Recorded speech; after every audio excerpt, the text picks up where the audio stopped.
Meus amigos, estamos iniciando o Frente a Frente de hoje, que nós vamos ter uma entrevista, eu garanto que vai ser bem quente. Nós vamos entrevistar o vereador, e que foi candidato a vice na chapa de primeiro de Atos, depois de Humberto Soto, o vereador Cláudio Rodrigues de Jesus, o Claudinho da Prefeitura. Claudinho, você tinha uma reeleição praticamente garantida, poderia ser talvez até o mais votado da cidade. Você não se arrependeu não de ter desistido para ser vice? Arrepender não, Jorge. Assim, a gente sabe que, falando politicamente, a gente sabe que o político ele tem que ter mandato, né? Ele tem que ter voto e mandato. Então, na verdade, é o seguinte, a gente sabe que a gente tinha praticamente uma reeleição garantida, né? Junto ao nosso partido, o PPS, e saímos com um objetivo maior, né? Que servir a nossa cidade, de um projeto maior, administrando, né? Compondo. Então, naquele momento, o nosso partido, o PPS, a gente entendeu que Montes Claros ele vinha de uma administração que trouxe um prejuízo grande para a população, em todas as áreas, na área da saúde, da educação, infraestrutura. Então, a gente queria participar diretamente do processo e ajudar a eleger um governo, né, que atendesse à expectativa da população naquele momento. Então, assim, a gente, né, ofereceu o nosso nome, um nome que a gente vinha desde o início que a gente tomou a liberdade, né, de junto. Claudinho, mas desde o início não havia assim uma certa convicção de que o Atos não conseguiria ser candidato, não? A situação dele era muito complicada. É fato, né? Assim, Você sabia disso? A gente sabia que era um risco, né? A gente acreditava que, né, algumas informações se tinha, algumas orientações e alguns entendimentos, né? A questão, primeiro, é o seguinte, era o primeiro ano que ia, de fato, valer, né, a ficha limpa, né? Então, assim, a gente sabe que teve algumas discussões referente, né, primeiro, a questão da aplicabilidade, né, que depois, né, começou a valer mesmo para o exercício seguinte, né, o próximo pleito, e a gente entendia que poderia ter uma chance, um êxito nisso. Então, assim, a gente sabia que era um risco, como de fato, né, o processo mesmo atrapalhou muito, né, a gente perder primeiramente em primeira instância aqui, né, e aquilo ali já foi... Foi um baque grande. Justamente. Então, e foi um indicativo que para frente ia piorar mais ainda, né? É verdade, né? E aí, consequentemente, na outra instância também, a gente... Ô, Claudinho, você não acha que se Humberto tivesse entrado desde o início, as chances seriam muito maiores, não?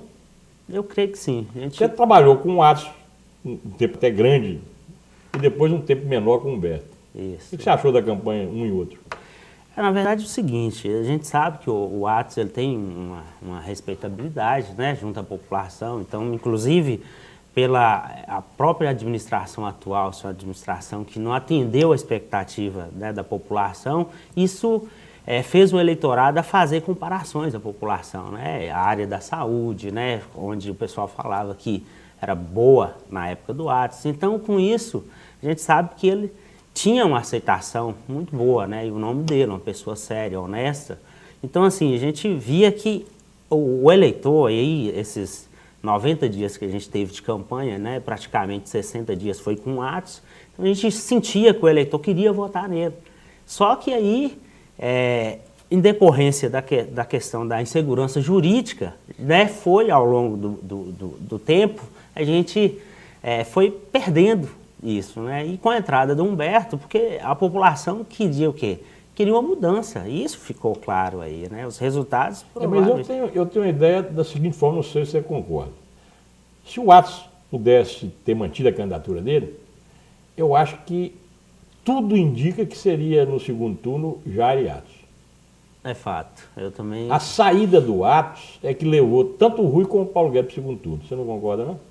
Concordo, isso. O próprio processo, o crescimento, inclusive, tanto do Paulo como do próprio Rui... Se deu depois que o Atos saiu. Justamente. E também no processo. E aí que eu acho também, a estratégia do próprio Jair, eu acho que foi um pouco equivocada também, né? Então, assim, na minha avaliação, eu acho que ele preocupou simplesmente de tirar o Atos, né? De tirar a nossa candidatura dos... E não precisava, porque o Atos, de qualquer forma, a justiça não ia... Justamente. Né? E aí você viu o seguinte, a gente que estava na campanha, a gente via, ficou 1 mês e meio sem o próprio Jair colocar a campanha dele na rua. Eu acho o seguinte, opinião minha particular, posso estar até errado.